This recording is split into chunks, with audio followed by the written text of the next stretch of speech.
आप सबको जय मसीह की। मैं नीरज वॉल्टर्स एक और नई वीडियो में आपका स्वागत करता हूँ। आज फिर हम लोग वचन की ओर देखेंगे और आज का वचन जो हमें मिलता है वो यहोशू की पुस्तक उसका पहला अध्याय और 8वीं आयत की ओर हम लोग देखेंगे।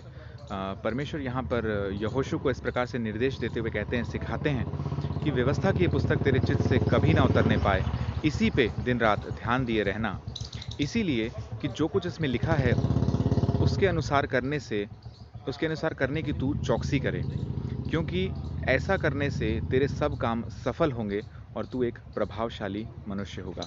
परमेश्वर यहोशू को इस प्रकार से सिखाते हैं कि व्यवस्था की पुस्तक तेरे चित्त से कभी ना उतरने पाए। इसका मतलब ये है कि जब जब हम इस व्यवस्था की पुस्तक पे यानी कि वचन के ऊपर, बाइबल के ऊपर हम ध्यान देते हैं, हम उसको अपने चित्त में चढ़ाते हैं, यानी कि हम उसको अपने सब कॉन्शियस माइंड में रखते हैं, अपने माइंड में रखते हैं, तो ये वचन जो परमेश्वर के हैं, जब हम इसको अपने सब कॉन्शियस माइंड में रखते हैं तो यही वचन हमारे ज़बान पे भी होते हैं। जो हमारे मन में होता है वही हमारे ज़बान पे होता है। इसलिए इसको हमको अपने सब कॉन्शियस माइंड में रखने की ज़रूरत है। परमेश्वर इसी प्रकार से यहोशू को सिखाता है कि व्यवस्था की पुस्तक तेरे चित्त से कभी ना उतरने पाए, इसी में दिन रात ध्यान दिए रहना। दिन और रात दोनों टाइम का परमेश्वर बोलता है, दिन और रात इसमें ध्यान दिए रहना।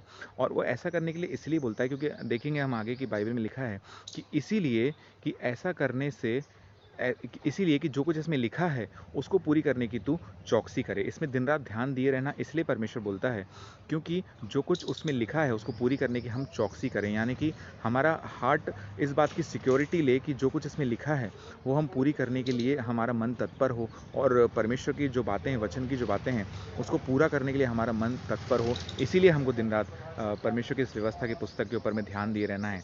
आगे वचन हमको सिखाता है, क्योंकि ऐसा करने से तेरे सब काम सफल होंगे और तू एक प्रभावशाली मनुष्य होगा। इस जीवन में, इस सांसारिक जीवन में यदि हम सक्सेस होना चाहते हैं किसी भी काम में जो हम करते हैं, तो हमको वचन को अपने जीवन के अंदर में रखना बहुत ज़रूरी है।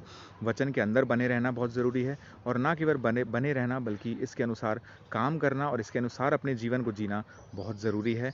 तो परमेश्वर हमसे वादा करता है कि ऐसा करने से हमारे सब काम सफल होंगे और हम एक सफल मनुष्य होंगे। इस वीडियो को देखने के लिए आप सभी का बहुत बहुत धन्यवाद। अगली वीडियो में मिलते हैं।